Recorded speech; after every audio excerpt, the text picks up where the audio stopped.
Hi hello guys welcome back to Aadya colourful. ನಾನು Suma. Friends, ಇವತ್ತಿನ ವಿಡಿಯೋದಲ್ಲಿ ಒಂದು ಬ್ರೇಕ್ಫಾಸ್ಟ್ ರೆಸಿಪಿನ ನಿಮ್ಮ ಜೊತೆ ಶೇರ್ ಮಾಡ್ಕೊಳ್ತಾ ಇದ್ದೀನಿ. ಈ ಥರ ಇಡ್ಲಿ ಮಾಡಿದ್ರೆ 1-2 ಇಡ್ಲಿ ತಿನ್ನೋರು ಕೂಡ 10-15 ಇಡ್ಲಿನ ತಿಂತಾರೆ. ಅಷ್ಟು ಸಾಫ್ಟ್ ಆಗಿರೋಂಥ ಒಂದು ಇಡ್ಲಿಯನ್ನು ನಿಮ್ಮ ಜೊತೆ ಶೇರ್ ಮಾಡ್ಕೊಳ್ತಾ ಇದ್ದೀನಿ. ಖಂಡಿತವಾಗ್ಲೂ ಈ ಒಂದು ಇಡ್ಲಿ ರೆಸಿಪಿಯನ್ನು ತಯಾರಿಸಿ ಮತ್ತು ಹೇಗೆ ಬಂತು ಅಂತ ತಪ್ಪದೆ ಕಾಮೆಂಟ್ ಸೆಕ್ಷನಲ್ಲಿ ತಿಳಿಸಿ ಫ್ರೆಂಡ್ಸ್. ಓಕೆ, ಸೊ ಈ ಒಂದು ಇಡ್ಲಿಯನ್ನು ತಯಾರಿಸೋದಕ್ಕೆ ಮೊದಲನೇದಾಗಿ 1 ಕಪ್ ಆಗೋಷ್ಟು ನಾನಿಲ್ಲಿ ಅಕ್ಕಿಯನ್ನು ತಗೊಳ್ತಾ ಇದ್ದೀನಿ. ನಾವು ಊಟಕ್ಕೆ ಬಳಸುವಂತಹ ಅಕ್ಕಿಯನ್ನೇ ತಗೊಳ್ತಾ ಇದ್ದೀನಿ. ನೀವು ಬೇಕು ಅಂತ ಅಂದರೆ ಇದನ್ನು ನಾವು ಇಡ್ಲಿಗೆ ಮತ್ತು ದೋಸೆಗೆ ನಾವು ನೆನೆ ಹಾಕುವಂತಹ ಒಂದು ಅಕ್ಕಿ ಬರುತ್ತೆ. ಸೊ ಆ ಅಕ್ಕಿಯನ್ನು ಕೂಡ ನೀವು ಉಪಯೋಗಿಸ್ಬೋದು.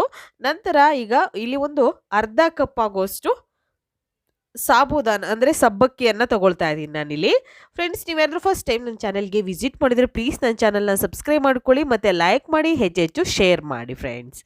ತುಂಬಾ ಸಾಫ್ಟ್ ಆಗಿರುವಂಥ ಒಂದು ಇಡ್ಲಿ ರೆಸಿಪಿ ಇದು. ಸೊ ಖಂಡಿತವಾಗ್ಲೂ ಮನೆಯಲ್ಲಿ ಯಾವಾಗಲೂ ಕೂಡ ಇಡ್ಲಿ ದೋಸೆಯನ್ನು ತಯಾರಿಸ್ತಾ ಇರ್ತೀರಾ. ಆದರೆ ಕೆಲವೊಂದು ಸಲ ಕೆಲವೊಂದು ರೆಸಿಪಿಗಳು ಅಷ್ಟು ಪರ್ಫೆಕ್ಟಾಗಿ ಬರೋದಿಲ್ಲ. ಯಾಕೆ ಅಂತಂದರೆ ಇಡ್ಲಿ ಗಟ್ಟಿ ಬರುತ್ತೆ, ತುಂಬಾ ಸಾಫ್ಟ್ ಇರುತ್ತೆ, ಅಥವಾ ಹುಳಿ ಆಗುತ್ತೆ. ಕಾರಣ ಏನು ಮತ್ತು ಕೆಲವೊಂದನ್ನು ಹೇಗೆ ಹಾಕಬೇಕು ಅನ್ನೋದು ಕೂಡ ಗೊತ್ತಿರಲ್ಲ. ಸೊ ಇವತ್ತಿನ ವಿಡಿಯೋದಲ್ಲಿ ತಿಳಿಸ್ಕೊಡ್ತೀನಿ ಬನ್ನಿ.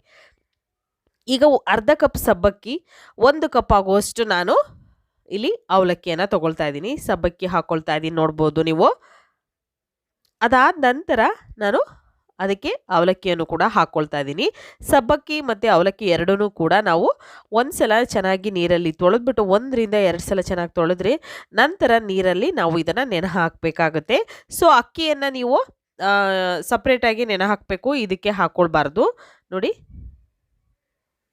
ನಾನು ಅವಲಕ್ಕಿ ಮತ್ತು ಸಾಬೂದಾನಿ ಎರಡೂ ಕೂಡ ನಾನು ನೆನೆ ಹಾಕಿದ್ದೀನಿ. ನೆನೆಸೋಕ್ಕೆ ಇದನ್ನು ನಾವು ಬಿಟ್ಬಿಡೋಣ. ಸುಮಾರು ಎಷ್ಟು ಟೈಮ್ ಬೇಕಾಗುತ್ತೆ ಅನ್ನೋದನ್ನು ನಾನು ನೆಕ್ಸ್ಟ್ ಹೇಳ್ಕೊಡ್ತೀನಿ. ಅದಾದ ನಂತರ ಅಕ್ಕಿ ನೋಡಿ, ಊಟಕ್ಕೆ ಬಳಸುವಂಥ ಅಕ್ಕಿಯನ್ನು ತಗೊಳ್ತಾ ಇದ್ದೀನಿ. ಇದಕ್ಕೆ ನಾನು ಇವಾಗ ಒಂದು ಬೌಲಿಗೆ ಹಾಕ್ಕೊಳ್ತಾ ಇದ್ದೀನಿ. ಒಂದು ಪಾವ್ ಅಂದರೆ ಒಂದು ದೊಡ್ಡ ಕಪ್ಪಿನ ಅಳತೆಯಲ್ಲಿ 1 ಕಪ್ ಆಗುವಷ್ಟು ನಾನು ತಗೊಳ್ತಾ ಇದ್ದೀನಿ. ಆ ಕಪ್ಪಿನ ಅಳತೆಯಲ್ಲಿ ನೀವು ಎಲ್ಲ ಇಂಗ್ರೀಡಿಯೆಂಟ್ಸ್ನು ತಗೊಳ್ತೀವಿ ಅಂದರೆ ಖಂಡಿತ ತಗೊಳ್ಬೋದು, ಏನೂ ತೊಂದರೆ ಇಲ್ಲ. ಅಥವಾ ನೀವು ಆ ಕಪ್ಪಿನ ಅಳತೆಯಲ್ಲಿ ಹೇಳಬೇಕು ಅಂತಂದರೆ ಅರ್ಧ ಕಪ್ಪು ಅವಲಕ್ಕಿ, 1/4 ಕಪ್ ಆಗೋಷ್ಟು ಸಬ್ಬಕ್ಕಿಯನ್ನು ತಗೊಳ್ಬೇಕಾಗುತ್ತೆ ಆ ಕಪ್ಪಿನ ಅಳತೆಯಲ್ಲಾದರೆ. ನೋಡಿ, ಈಗ ಅದೇ ಕಪ್ಪಿನ ಅಳತೆಯಲ್ಲಿ ಅರ್ಧ ಕಪ್ ಆಗುವಷ್ಟು ನಾನು ಇಲ್ಲಿ ಉದ್ದಿನ ಬೇಳೆಯನ್ನು ತಗೊಳ್ತಾ ಇದ್ದೀನಿ. ಉದ್ದಿನ ಬೇಳೆ ಒಂದು ಬೌಲಿಗೆ ಹಾಕ್ಕೊಳ್ಳೋಣ. ಇದನ್ನು ಕೂಡ ಚೆನ್ನಾಗಿ ವಾಶ್ ಮಾಡಿ ನಂತರ ನಾವು ನೆನೆ ಹಾಕಬೇಕಾಗುತ್ತೆ. ಅಕ್ಕಿಯನ್ನು ಕೂಡ 2-3 ಸಲ ಚೆನ್ನಾಗಿ ತೊಳಿಬೇಕು. ನಮಗೆ ಇಡ್ಲಿ ವೈಟಾಗಿ ಸಾಫ್ಟಾಗಿ ಬರಬೇಕು ಅಂದರೆ ಮೇನು ಅಕ್ಕಿಯನ್ನು ನಾವು ನೀಟಾಗಿ ತೊಳಿಬೇಕು. 4-5 ಮೇಲ್ಗಡೆ ಏನದರ ಕಪ್ಪು ಕಪ್ಪುಗಿರೋಂಥ ಒಂದು ನೀರಲ್ಲಿ ಕೊಳೆ ಬರ್ತಾ ಇರೋದಲ್ಲ, ಸೊ ಅದೆಲ್ಲ ಹೋಗಿ ಅಕ್ಕಿ ಪ್ಯೂರಾಗಿ ನಮಗೆ ಕಾಣ್ತಾ ಇರಬೇಕು. ಆಗ ನಾವು ನೀರನ್ನು ಹಾಕಿ ಅದನ್ನು ನೆನೆ ಹಾಕಬೇಕು. ಈಗ ನಾನು ಉದ್ದಿನ ಬೇಳೆಯನ್ನು ಕೂಡ ನೀರು ಹಾಕಿ ನೆನೆ ಹಾಕಿದ್ದೀನಿ. ಅದನ್ನು ಕೂಡ ಒಂದು 2-3 ಸಲ ಚೆನ್ನಾಗಿ ತೊಳೆದು ಅದಾದ ನಂತರ ನೆನೆ ಹಾಕಿದ್ದೀನಿ. ನೋಡಿ, ಈಗ ಒಂದು 4 ಅವರು ನಾನು ನೆನೆ ಹಾಕಿದ್ದೆ. 4 ಅವರು ಸಾಕು. ಇಡ್ಲಿಗೆ ಜಾಸ್ತಿ ಹೊತ್ತು ನೆನೆ ಹಾಕಬೇಕು, ಬೆಳಗ್ಗೆ ನೆನೆ ಹಾಕಿದರೆ ಸಂಜೆ ರುಬ್ಬಬೇಕು ಅಂತ ಹೇಳ್ತಾರೆ. ಖಂಡಿತ ಆ ರೀತಿ ಏನು ಮಾಡೋಕ್ಕೆ ಹೋಗಬೇಡಿ. ಆ ರೀತಿ ಮಾಡೋದ್ರಿಂದ ಇಡ್ಲಿ ಹುಳಿಯಾಗೋ ಚಾನ್ಸಸ್ ಇರುತ್ತೆ, ಅಷ್ಟು ಚೆನ್ನಾಗೂ ಕೂಡ ಬರೋದಿಲ್ಲ ನಮಗೆ. ಅದಕ್ಕೋಸ್ಕರ ನೀವು ಬೇಳೆ ಅಕ್ಕಿ ಎಲ್ಲದನ್ನು ಕೂಡ 4 ಗಂಟೆಗಳ ಕಾಲ ನೆನೆ ಹಾಕಿದ್ರೆ ಸಾಕು ಫ್ರೆಂಡ್ಸ್. ಈಗ ನೋಡಿ, ರುಬ್ಬೇಕಾದ್ರೂ ಅಷ್ಟೇ ನಾವು ಇಡ್ಲಿಗೆ ಎಲ್ಲದನ್ನು ಕೂಡ ಒಂದೇ ಸಲ ಹಾಕಿ ಎಲ್ಲ ಮಿಕ್ಸ್ ಮಾಡಿಬಿಟ್ಟು ರುಬ್ತಾರೆ ಕೆಲವರು. ಹಾಗೆ ರುಬ್ಬಾರ್ದು. ಈಗ ಸಪ್ರೇಟಾಗಿ ಫಸ್ಟಿಗೆ ಉದ್ದಿನ ಬೇಳೆಯನ್ನು ನಾನು ಹಾಕ್ಕೊಳ್ತಾ ಇದ್ದೀನಿ. ಉದ್ದಿನ ಬೇಳೆ ಅಥವಾ ಉದ್ದಿನ ಕಾಳು ಯಾವುದಿದ್ರೂ ನಡೆಯುತ್ತೆ. ಈ ಉದ್ದಿನ ಬೇಳೆಯನ್ನು ನಾನು ನೆನೆ ಹಾಕಿದ್ದೆ. ಸೊ ಅದನ್ನು ಎಲ್ಲದನ್ನು ಕೂಡ ವಾಶ್ ಮಾಡಿ ನಂತರ ಮತ್ತೆ ಈಗ ಮಿಕ್ಸಿ ಜಾರ್ಗೆ ಹಾಕ್ಕೊಂಡಿದ್ದೀನಿ. ಇದಕ್ಕೆ ಬೇಕು ಅಂದರೆ ಸ್ವಲ್ಪ ನೀರು ಹಾಕ್ಕೊಳ್ಳಿ. ನೋಡಿ, ಒಂದು ಸ್ವಲ್ಪ ಅಂದರೆ ಒಂದು 2-3 ಟೇಬಲ್ ಸ್ಪೂನ್ ಆಗೋಷ್ಟು ನೀರು ತೊಗೊಂಡಿದ್ದೀನಿ ಅಷ್ಟೇ, ಜಾಸ್ತಿ ಏನು ತೊಗೊಂಡಿಲ್ಲ. ನೀರು ಹಾಕಿದ ನಂತರ ನಾನು ಈಗ ಗ್ರೈಂಡ್ ಮಾಡ್ಕೊಂಬಂದಿದ್ದೀನಿ. ಎಷ್ಟು ನುಣ್ಣಗೆ ರುಬ್ಬಿದ್ದೀನಿ ನೋಡ್ಬೋದು. ನೋಡಿ, ಉದ್ದಿನ ಬೇಳೆಯನ್ನಂತೂ ನಾವು ನುಣ್ಣಗೆ ರುಬ್ಬಬೇಕು. ಅದನ್ನು ಜಾಸ್ತಿ ನಾವು ತರಿಯಾಗಿ ರುಬ್ಕೊಂಬಂದರೆ ಅಷ್ಟು ಚೆನ್ನಾಗಿ ಬರೋದಿಲ್ಲ, ಮತ್ತು ಅಲ್ಲಲ್ಲಿ ನಮಗೆ ಬೇಳೆ ಸಿಗ್ತಾ ಇರುತ್ತೆ, ಅದು ಚೆನ್ನಾಗಿರಲ್ಲ ಅಷ್ಟು. ಅದಕ್ಕೋಸ್ಕರ ಉದ್ದಿನ ಬೇಳೆಯನ್ನು ನಾವು ಪೂರ್ತಿ ನುಣ್ಣಗೆ ಎಷ್ಟು ಸಾಧ್ಯ ಆಗುತ್ತೋ ಅಷ್ಟು ನುಣ್ಣಗೆ ಅದನ್ನು ಗ್ರೈಂಡ್ ಮಾಡ್ಕೊಂಡು ಬಂದಿದ್ದೀವಿ. ಈಗ ಒಂದು ಪಾತ್ರೆಗೆ ಹಾಕ್ಕೊಳ್ಳೋಣ. ರುಬ್ಬಿರೋ ಅಂಥದ್ದನ್ನು ಒಂದು ಪಾತ್ರೆಗೆ ಹಾಕ್ಕೊಳ್ತಾ ಇದ್ದೀನಿ ನಾನಿಲ್ಲಿ.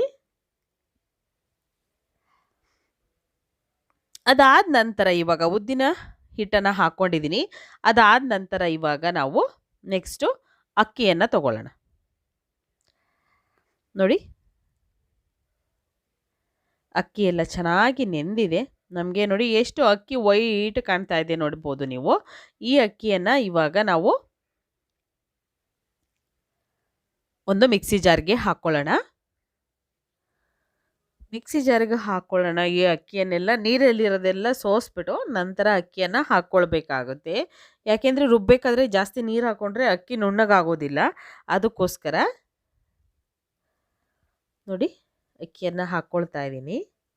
ಇದಕ್ಕೆ ರುಬ್ಬಕ್ಕೆ ನೀವು ಸ್ವಲ್ಪನೇ ಸ್ವಲ್ಪ ನೀರು ಹಾಕ್ಕೊಳ್ಬೇಕು. ಒಂದೇ ಒಂದು ಸ್ವಲ್ಪ ಅಂದರೆ 1 ಅಥವಾ 2 ಟೇಬಲ್ ಸ್ಪೂನ್ ನೀರಷ್ಟೇ, ಜಾಸ್ತಿ ಬೇಕಾಗೋದಿಲ್ಲ. ಆಮೇಲೆ ರುಬ್ಬೇಕಾದ್ರೆ ಇದನ್ನು ಸ್ವಲ್ಪ ರವೆ ಆಗಿ ತರಿ ತರಿಯಾಗಿ ನಾವು ರುಬ್ಕೊಂಬರ್ಬೇಕು. ನೋಡಿ ಈ ರೀತಿಯಾಗಿ ನೋಡ್ಬೋದು ನೀವು, ರವೆ ಥರ ಇರಬೇಕು. ಇಡ್ಲಿಗೆ ಮಾತ್ರ ಈ ರೀತಿಯಾಗಿ ರುಬ್ಬೇಕಾಗುತ್ತೆ. ದೋಸೆಗೆ ಈ ಥರ ರುಬ್ಬೋದು ಬೇಡ. ಇಡ್ಲಿಗೆ ನಾವು ಸ್ವಲ್ಪ ರವೆ ನಮಗೆ ಕೈಗೆ ಸಿಗ್ತಾ ಇರಬೇಕು. ಹಾಗೆ ಇರುವಾಗ ನಾವು ರುಬ್ಬಿ ಅದನ್ನು ಒಂದು ಪಾತ್ರೆಗೆ ಹಾಕ್ಕೊಳ್ಳೋಣ. ಇದೇ ರೀತಿ ನಾನು ಎಲ್ಲದನ್ನು ಕೂಡ ರುಬ್ಬಿ ಪಾತ್ರೆಗೆ ಹಾಕ್ಕೊಳ್ತೀನಿ ಅಕ್ಕಿಯನ್ನು. ಅದಾದ ನಂತರ ನೆಕ್ಸ್ಟು ಈಗ ಅವಲಕ್ಕಿ ಮತ್ತು ಸಬ್ಬಕ್ಕಿ ಅದನ್ನು ಕೂಡ ನಾನು 4 ಗಂಟೆಗಳ ಕಾಲ ನೆನೆ ಹಾಕಿದ್ದೆ. ಅದು ಕೂಡ ಚೆನ್ನಾಗಿ ನೆಂದಿದೆ. ಈಗ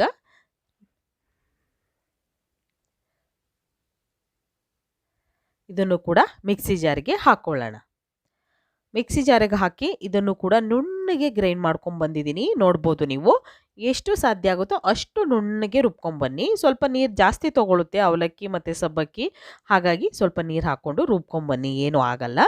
ಈಗ ರುಬ್ಬಿರೋ ಅಂಥ ಮಿಶ್ರಣ ಕೂಡ ನಾನು ಒಂದು ಪಾತ್ರೆಗೆ ಹಾಕ್ಕೊಳ್ತಾ ಇದ್ದೀನಿ. ಹಾಕಿದ ನಂತರ ಈಗೇನು ಕೂಡ ಹಾಕ್ಕೊಳ್ಳೋದು ಬೇಡ, ಅದಕ್ಕೆ ನೀರು ಅದು ಇದು ಏನು ಬೇಡ. ಹೀಗೆ ಏನು ನೀವು ಹಾಕಿದ್ದೀರಲ್ಲ, ನೀಟಾಗಿ ಎಲ್ಲದೂ ಕೂಡ ಚೆನ್ನಾಗಿ ಮಿಕ್ಸ್ ಆಗಬೇಕು. ಕೈಯಲ್ಲಿ ಅದನ್ನು ನೀಟಾಗಿ ಮಿಕ್ಸ್ ಮಾಡ್ಕೊಂಬಿಡಿ. ನೋಡಿ, ಸೌಟಿನ ಸಹಾಯದಿಂದ ಬೇಡ, ಕೈಯಲ್ಲಿ ಮಿಕ್ಸ್ ಮಾಡಬೇಕು ನೀಟಾಗಿ. ನೀವು ಇದಕ್ಕೆ ಬೇಕು ಅಂತಂದರೆ ಮಾತ್ರ ಅಡುಗೆ ಸೋಡಾ ಹಾಕ್ಕೊಳ್ಬೋದು ಫ್ರೆಂಡ್ಸ್. ಅಡುಗೆ ಸೋಡಾನೂ ಬೇಡ, ಅಷ್ಟು ಸಾಫ್ಟಾಗಿ ಬರುತ್ತೆ. ನಾವು ಯಾವಾಗಲೂ ಕೂಡ ಮನೆಯಲ್ಲಿ ಮಾಡಬೇಕಾದ್ರೆ ನಾವು ಅಡುಗೆ ಸೋಡಾ ಉಪಯೋಗಿಸೋದೇ ಇಲ್ಲ ಇಡ್ಲಿಗೆ. ಯಾಕೆಂತಂದರೆ ಅಷ್ಟು ಸಾಫ್ಟಾಗಿ ಬರುತ್ತೆ. ಈಗ ನೋಡಿ, ಮಿಕ್ಸ್ ಮಾಡಿ ನಾನು ಪೂರ್ತಿ ಒಂದು ನೈಟು ಹಾಗೆ ಬಿಟ್ಟಿದ್ದೆ. ನೈಟ್ ಪೂರ್ತಿ ಹಾಗೆ ಬಿಟ್ಟು ನೆಕ್ಸ್ಟ್ ಡೇ ನಿಮಗೆ ತೋರಿಸ್ತಾ ಇದ್ದೀನಿ. ಇದು ನೋಡಿ ಹಿಟ್ಟು ಎಷ್ಟು ಸಾಫ್ಟಾಗಿದೆ ಅಂತ ನೋಡಿದ್ರೇ ಗೊತ್ತಾಗ್ತಿದೆಯಲ್ಲ. ಈಗ ಚೆನ್ನಾಗಿ ಮಿಕ್ಸ್ ಮಾಡ್ಕೊಳ್ಳೋಣ. ಈ ರೀತಿಯಾಗಿ ಮಿಕ್ಸ್ ಆದರೆ ನೋಡಿ ಎಷ್ಟು ಸರಿ ನೀಟಾಗಿ ಬಂದಿದೆ ಅಂತ. ಇದಕ್ಕೆ ಉಪ್ಪನ್ನು, ರುಚಿಗೆ ತಕ್ಕಷ್ಟು ಉಪ್ಪನ್ನು ಹಾಕ್ಕೊಳ್ತೀನಿ ನಾನು. ಬೇಕು ಅಂದರೆ ಅಡುಗೆ ಸೋಡಾ ಹಾಕ್ಕೊಳ್ಳಿ ನೀವು, ಬೇಡ ಅಂದರೆ ಪರವಾಗಿಲ್ಲ. ಬೆಳಿಗ್ಗೆನೇ ನಾನು ಉಪ್ಪು ಮತ್ತು ಸೋಡಾ ಪುಡಿ ಎರಡನ್ನೂ ಕೂಡ ಹಾಕ್ಕೊಳ್ಳೋದಾದರೆ ಹಾಕ್ಕೊಳ್ಬೋದು. ಆದರೆ ನಾನು ಸೋಡಾ ಪುಡಿ ಇಲ್ಲಿ ಹಾಕೋದಿಲ್ಲ, ನಾನು ಉಪ್ಪನ್ನು ಅಷ್ಟೇ ಸೇರಿಸ್ಕೊಳ್ತಾ ಇದ್ದೀನಿ. ಈಗ ಉಪ್ಪನ್ನು ಹಾಕಿ ಚೆನ್ನಾಗಿ ಮಿಕ್ಸ್ ಮಾಡಿಕೊಂಡು ನಾವು ಇಡ್ಲಿ ತಟ್ಟೆಯನ್ನು ತಗೊಳ್ಳೋಣ.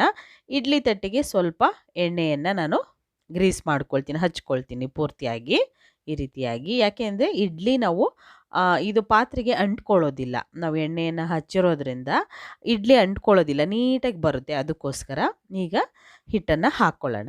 ನಾವು 3/4 ಭಾಗ ಅಷ್ಟೇ ಹಿಟ್ಟನ್ನು ಹಾಕ್ಕೊಳ್ಬೇಕಾಗುತ್ತೆ, ಪೂರ್ತಿಯಾಗಿ ಹಿಟ್ಟನ್ನು ಹಾಕ್ಕೊಳ್ಬಾರ್ದು. ಪೂರ್ತಿಯಾಗಿ ಹಾಕಿದ್ರೆ ಇಡ್ಲಿ ಉಬ್ಬಿ ಬಂದಾಗ ಅದು ಮೇಲ್ಗಡೆ ಎಲ್ಲ ಬಂದುಬಿಡುತ್ತೆ. ಅದಕ್ಕೋಸ್ಕರ ಒಂದು 3/4 ಭಾಗ ನಾವು ಹಿಟ್ಟನ್ನು ಹಾಕಿದ್ರೆ ಇನ್ನು 1/4 ಭಾಗ ಅದು ಉಬ್ಬಿ ಬರುತ್ತಲ್ಲ, ಅಲ್ಲಿಗೆ ಕರೆಕ್ಟಾಗಿ ಬಂದುಬಿಡುತ್ತೆ. ಈಗ ನಾನು ಇಡ್ಲಿ ಪಾತ್ರೆಯಲ್ಲಿ ನೀರು ಕಾಯೋದಕ್ಕೆ ಇಟ್ಟಿದ್ದೆ, ನೀರೆಲ್ಲ ಚೆನ್ನಾಗಿ ಕಾದಿದೆ. ಅದಾದ ನಂತರ ಈಗ ಸ್ಟ್ಯಾಂಡನ್ನು ನಾನು ಇಡ್ಲಿ ಪಾತ್ರೆಯಲ್ಲಿ ಇಟ್ಕೊಳ್ತಾ ಇದ್ದೀನಿ. ಇಟ್ಟು ಇದನ್ನು ಮುಚ್ಚಿ ಸುಮಾರು 15 ನಿಮಿಷಗಳ ಕಾಲ ಇದನ್ನು ಬೇಯಿಸ್ಕೊಳ್ಳೋಣ. ಇಡ್ಲಿಯನ್ನು 15 ನಿಮಿಷಗಳ ಕಾಲ ಬೇಯಿಸ್ಕೋಬೇಕು. 15 ನಿಮಿಷ ಆದ ನಂತರ ನಾನು ತೆಗೆದು ತೋರಿಸ್ತಾ ಇದ್ದೀನಿ. ನೋಡಿ ಎಷ್ಟು ಸಾಫ್ಟಾಗಿ ಬಂದಿದೆ, ನೀವೇ ನೋಡ್ಬೋದು. ಪರ್ಫೆಕ್ಟ್ ಆಗಿರುವಂಥ ಒಂದು ಇಡ್ಲಿ ರೆಡಿಯಾಗಿದೆ ಫ್ರೆಂಡ್ಸ್.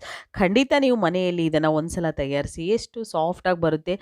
ಯಾವುದು ಈನೋ ಸೋಡಾ ಏನು ಕೂಡ ಉಪಯೋಗಿಸ್ದಲೇ ಮಾಡಿರುವಂಥ ರುಚಿಯಾಗಿರುವಂಥ ಒಂದು ಇಡ್ಲಿ ರೆಸಿಪಿ ಇದು. ಸೊ ಖಂಡಿತ ಯಾರಿಗೆ ತಾನೇ ಇಡ್ಲಿ ಇಷ್ಟ ಇಲ್ಲ, ಎಲ್ಲರಿಗೂ ಕೂಡ ಇಡ್ಲಿ ತುಂಬಾ ಇಷ್ಟ ಆಗುತ್ತೆ. ನೀವು ಕೂಡ ತಯಾರಿಸ್ತೀರಾ ಅಂತ ಇದೇ ರೀತಿ ನಾನು ಭಾವಿಸ್ತೀನಿ. ಈಗ ಅದನ್ನು ತೆಗೆದು ತೋರಿಸ್ತೀನಿ ಕೂಡ, ನೋಡ್ಬೋದು. ಒಂದೊಂದಾಗಿ ಇಡ್ಲಿಯನ್ನು ತೆಗೆದಿಟ್ಕೊಳ್ಳೋಣ. ಈ ರೀತಿಯಾಗಿ ನಿಧಾನಕ್ಕೆ ತೆಗಿತಾ ಇದ್ದೀನಲ್ಲ, ಈ ರೀತಿ ತೆಗೆದು ನಾವು ಒಂದು ತಟ್ಟೆಗೆ ಇದನ್ನು ಸರ್ವ್ ಮಾಡ್ಕೋಬೋದು. ಎಷ್ಟು ಸಾಫ್ಟಾಗಿ ಬಂದಿದೆ ಅಂತ ನಾನು ನಿಮಗೆ ಅದನ್ನು ತೋರಿಸ್ತೀನಿ. ನೋಡಿ ಅದು ಅಂಟ್ಕೊಂಡು ಇಲ್ಲ. ಎಷ್ಟು ನೀಟಾಗಿ ಬಂದಿದೆ ಅಂತ ನೋಡಿದ್ರೇ ಗೊತ್ತಾಗ್ತಾ ಇದೆ ನಿಮಗೆ. ಕೆಲವೊಂದು ಸಲ ಹಾಗೆ ಸ್ಟ್ಯಾಂಡಿಗೆ ಅಂಟ್ಕೊಂಡ್ಬಿಟ್ಟಿರುತ್ತೆ ಇಡ್ಲಿ. ಆಗ ನಮಗೆ ಅಷ್ಟು ಚೆನ್ನಾಗಿ ತೆಗಿಯಕ್ಕೆ ಬರೋದಿಲ್ಲ. ನೋಡಿ ಎಷ್ಟು ಸಾಫ್ಟ್ ಇದೆ. ನೀವು ನೋಡಿ ಕೈಯಲ್ಲಿ ಈ ಥರ ಪ್ರೆಸ್ ಮಾಡಿ ತೋರಿಸ್ತೀನಿ. ನೋಡ್ಬೋದು. ಎಷ್ಟು ಸಾಫ್ಟಾಗಿ ಬಂದಿದೆ. ತುಂಬಾ ಈಸಿಯಾಗಿರುವಂಥ ಸಾಫ್ಟ್ ಇಡ್ಲಿ ರೆಸಿಪಿ ರೆಡಿಯಾಗಿದೆ. ನೀವು ಕೂಡ ಮನೆಯಲ್ಲಿ ತಯಾರಿಸಿ ಹೇಗೆ ಬಂತು ಅಂತ ತಪ್ಪದೆ ಕಾಮೆಂಟ್ ಸೆಕ್ಷನಲ್ಲಿ ತಿಳಿಸ್ತೀರಾ ಅಂತ ನಾನು ಭಾವಿಸ್ತೀನಿ.